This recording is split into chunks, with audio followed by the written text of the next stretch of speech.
Yeah, small talk. What are we talking about? Lately, How are you doing? things are Catching up. good.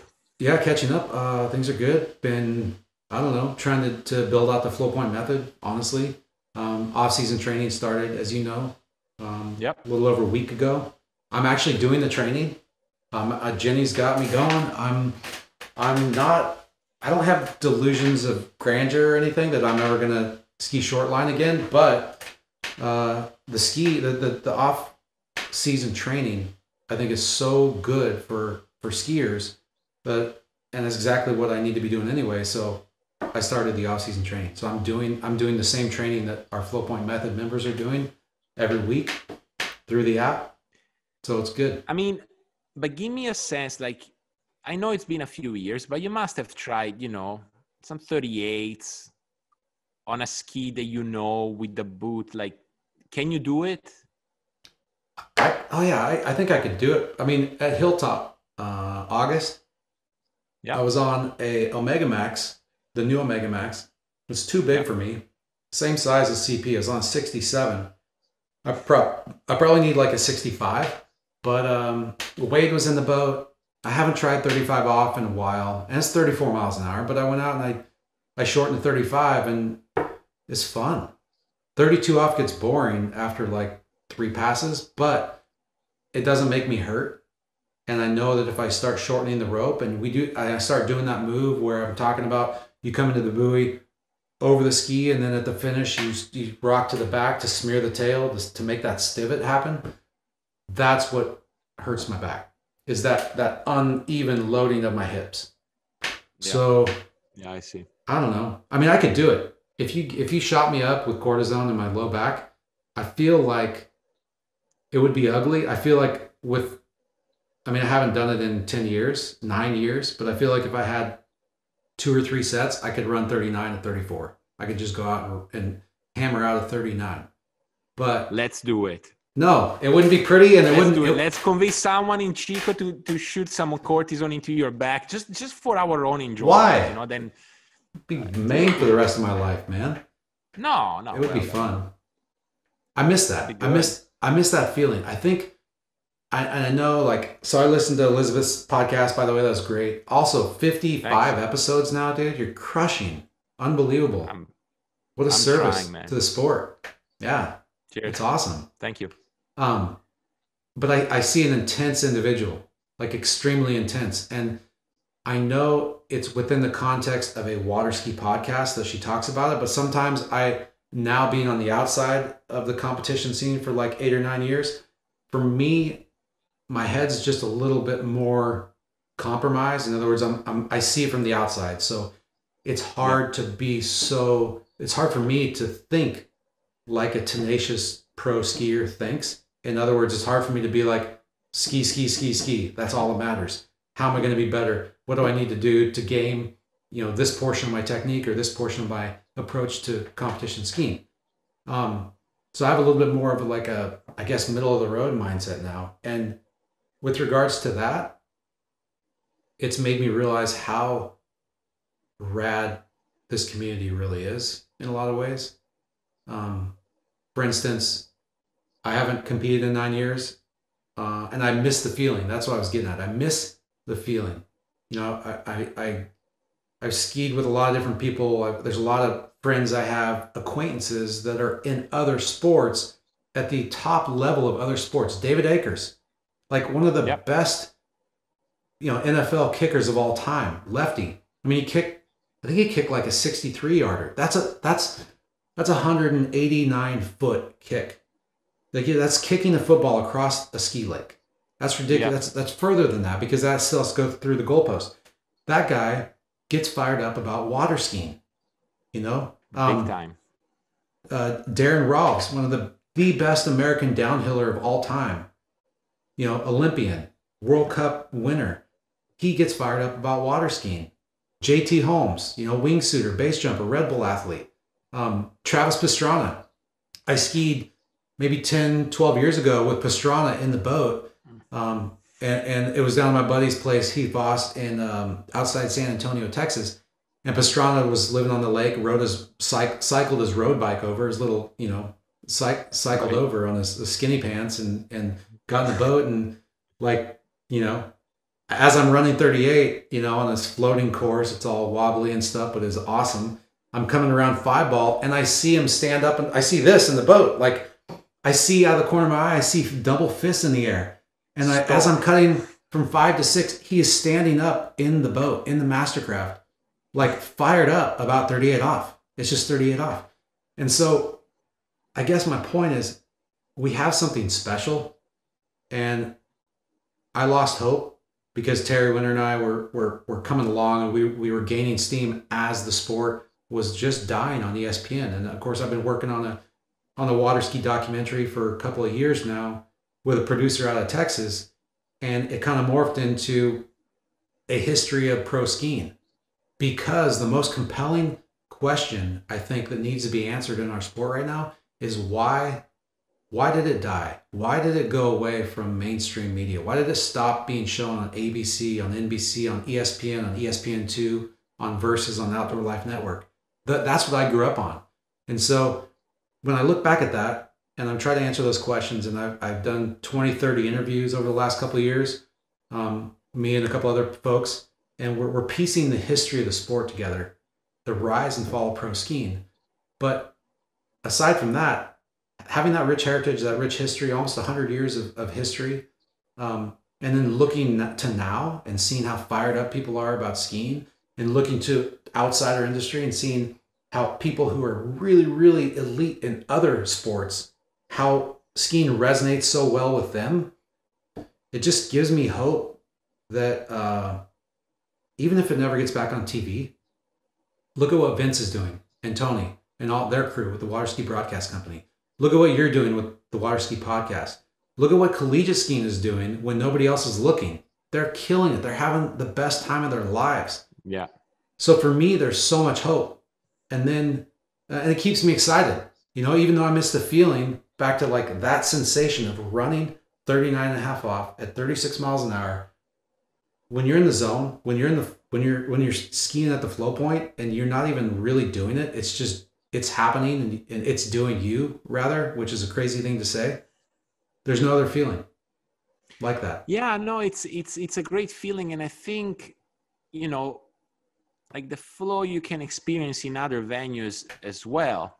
I think what I was curious to hear from you, if you're missing the almost like the trivial things, you know, like where you're not in flow and you're a little late at 4-ball and okay, let's crank the crap out of it and see if we get out of it, you know, or, you know, like it's 3 weeks before Worlds. Are you going to be on that ski or you're going to go back to Old Faithful? And, you know, like this kind of weird stuff that is part of skiing at a high level, you know? Yes. And I'm sure. The answer is yes, but I think that the reason maybe slightly surprising, the answer is yes, because I find that not only did that keep me distracted from like, you know, like look at the world right now, pandemics, you know, politics, all this crap that's going on. Like skiing is a great thing because it gives you an outlet and an avenue to, I wouldn't say escape, but to redirect your focus on something that ends up being, even though it's trivial, even though no matter how good you ski or how bad you ski, it doesn't change the world. It actually is important because it's a direct experience, because you are experiencing something that you can't, a feeling, a sensation you can't get any other way. And that is so intrinsically high valued, in my opinion, that you can't put a value on it. And so to me, I miss that. What I was going to say is I miss all those trivial things like, okay, I just broke my ski coming back from Russia. I got the Worlds coming up. What ski do I ride? Do I ride the stiffer ski that's kind of felt like crap? Or do I take a chance on this new ski? What do I do? My backup ski? Like those questions and those things that come up daily when you're trying to push the limits of human performance are not just questions that have to be solved if you want to be the best skier you can be that day, that week, that month, that year. But they are tools that they give you the tools by overcoming and answering those questions, meeting those challenges. Sometimes on the fly, you're becoming a better human.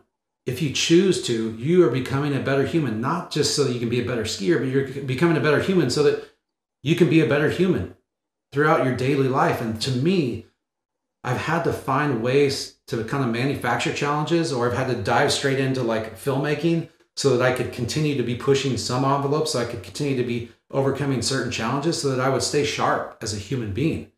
I think Yeah. I think it's too easy when you work an 8 to 5 or you have a ritualistic life. It's too easy to just fall into those ritualistic habits that then don't afford you the opportunities to have challenges to have to overcome.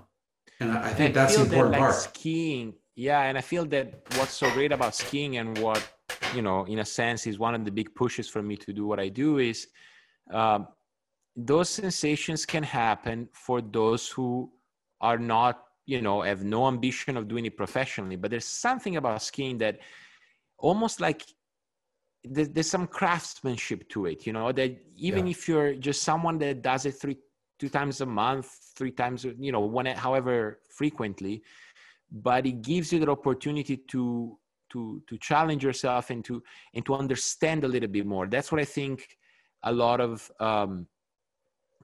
like, who I was talking about this with, like there's a sense in which you never stop learning. Okay, sounds great, but in skiing is really true. You know, like if you ask someone like Willie, who has been doing it his whole life and quite solely focused on that, if he knows a whole lot about skiing, chances are he's probably going to answer, I'm trying to understand, you know, like I'm trying to figure it out, you know. And that's arguably, to my opinion, the person who's actively skiing who has spent the most time and effort trying to understand it, right?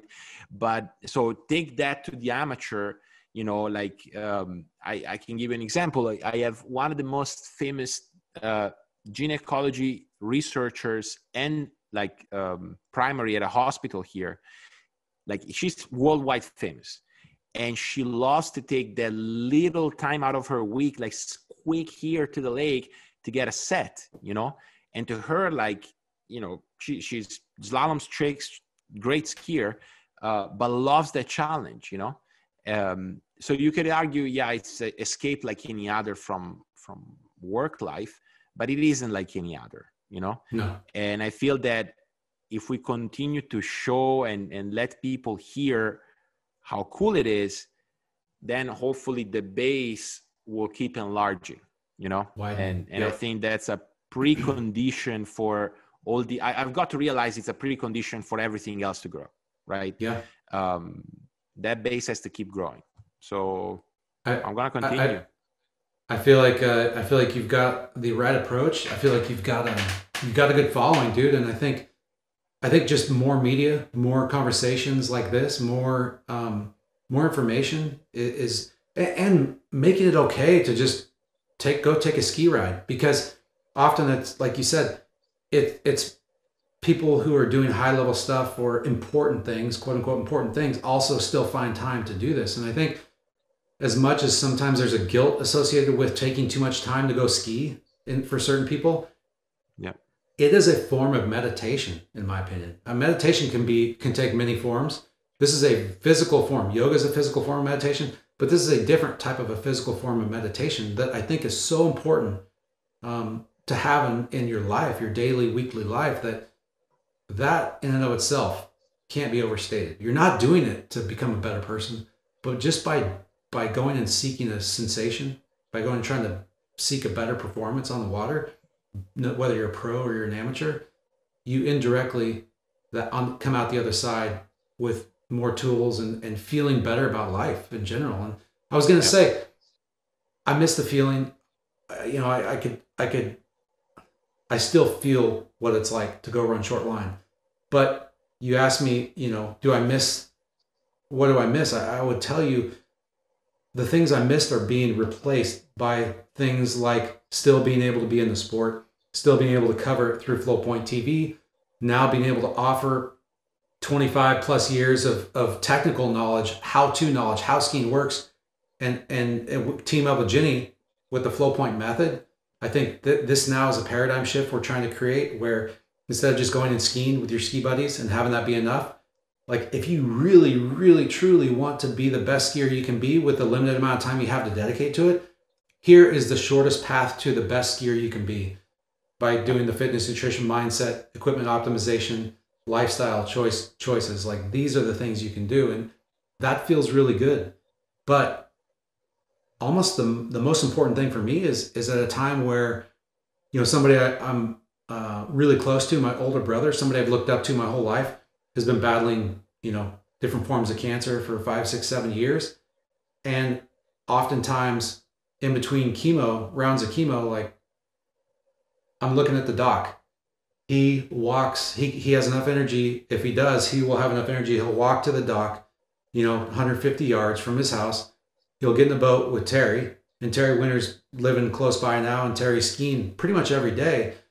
And it's given my brother something, a way to stay connected, a way to stay tethered to reality. And it's given him I mean, this is a big dog champion. Like he won big dog events. He skied pro events back in the day. It's given him something to look forward to every day. And it's kept him, in my opinion, alive. And that can't be understated. Wow. And it's been tremendous to see. Wow. Yeah. I mean, I imagine just even witnessing that is powerful. Yeah. So what's going on? Last question. It's a question from me to you. What's the latest? I see it's dark. It's probably past 1 a.m. I can see, you know. No, it's 11. It's 11 p.m. It's Okay. 11 p.m. Right. This whole lockdown, although things are easing up here, I stay awake way too long. You know, like I go to bed at 2:30. It's not advisable. But yeah, it's 11 p.m. We're winterizing the boats in a couple of days. It is cold. Yeah. So we're gonna take probably sadly a month and a half to 2 months off. But no, things are well. I mean, I can't see the dock from my house. That's unfortunate. But I can bike to the dock in 3 minutes. I'm basically almost at the end of the lake. Good. Yeah, no, it's pretty good. It's pretty good. Yeah. Yeah, no, it's funny how it goes full circle, right? So I left to come to the US to do all my studies and the skiing, and then I moved back to Italy to move to the town where the ski lake is, you know? So no, it's good. I keep getting asked if I miss the US. I keep saying no, you know, come on, man. I miss the people, dude. I miss the people. Yeah, I miss the weather a little bit, but no, I'm happy with my decision, you know? Yeah. So that forces you and Jenny to take the flight whenever it's possible and come over, you know? Yeah, it's going to be a fun trip when things open back up. Yeah. But hopefully when it's warm. Things are good. I'm busy with ski-related things, with sports psych things. It's not that I don't. I'm sure of things to do. But I'm fortunate, and I worked hard to be busy with things that I love doing. You know.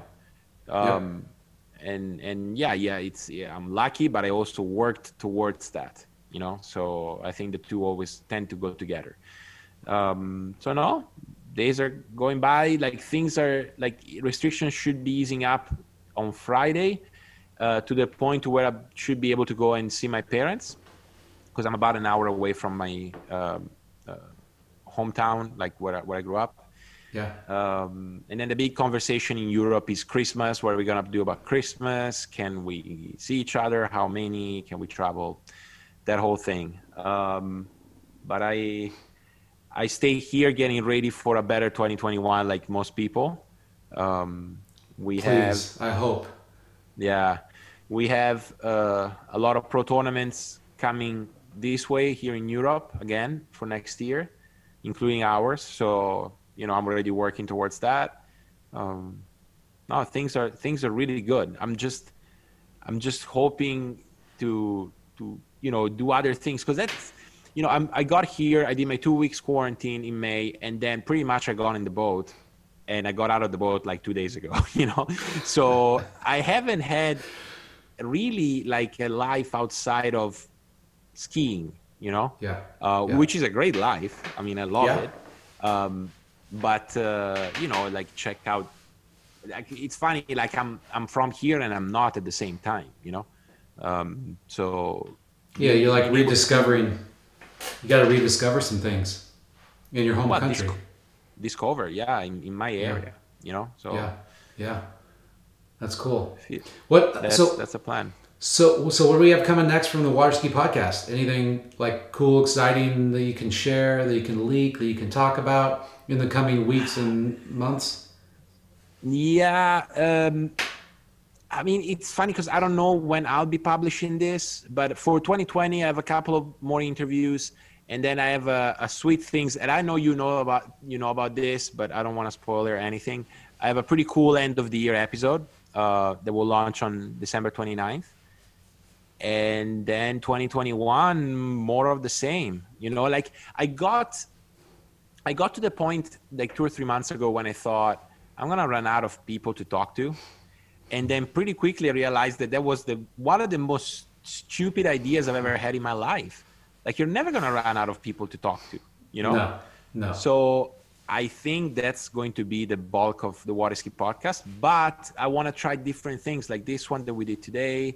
I'm still hesitant to talk about technique too much on my own. Like in a format like this, I'm happy to do, but yeah, I want to also plug in different things, you know. Cool.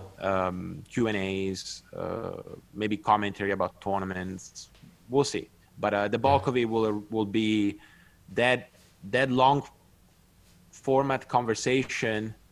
Long conversation format where it starts where how'd you get into this thing, you know, like how'd you get into water skiing, and I found that it leads to cool stories, you know. Some of which are more known, some which are not, you know. And what is cool is that I'm now in a place where for the majority of the listeners this is a new story, you know. Like it's funny, like I'm interviewing Claudio Kostenberger tomorrow, one of my dearest friends. Like we grew up into the sport together. I know the story for the most part, but I find that it doesn't matter, you know, like you just have them say it, and then the vast majority of listeners don't know it, you know. Well, that's who we're trying to do this for. These things we're trying to do it for people who are not maybe as informed, or who aren't as connected, and who don't know these people. You know, I was talking to Terry Winter a couple of weeks ago, and it was basically like how important it is to tell the stories of who's in the sport, because we used to do that, and now we don't do that as well. And the fans and the spectators want to know who these people are, who these athletes are, what makes them tick, where do they come from, what do they enjoy, what do they hate, you know, why are they skiing, where do they ski, who do they hang out with, all that stuff. So it's important. Keep going, man. Doing it. Yeah, I'm gonna keep doing it. All right, dude. This was fun. I mean, I know it got maybe a little bit more technical than what we expected, but that's what happens when you get to passionate people about, like, you know, even the technical aspect of skiing. You know, it's a big part of what we do. Thank you for doing this. I told you I will get you back. Yeah, thanks, man. It was fun. It'd be fun to come back and just, you know, shoot the, you know what, just more loose and just talk about whatever. That'd be fun too. As you told me in one of the interviews you gave me, you've already said shit plenty of times, so no reason to hold back. No, but let's do it. Let's do it for sure. Yeah. All right, we'll make it happen. Yeah. Bomb. Thanks. Appreciate it. Thank you, buddy. Appreciate it. Technique, equipment, fitness, nutrition, mindset, the 5 components to success on the water. Our mission from the beginning has been to figure out how to help you become the best skier you can be. To do that, we've studied every single aspect of this sport and simplified it into the most fundamental concepts so that you don't have to. The Flowpoint Method is the first and only all-inclusive program with the best information and tools to help you become the best skier you can be. Sign up today for a free trial and see for yourself.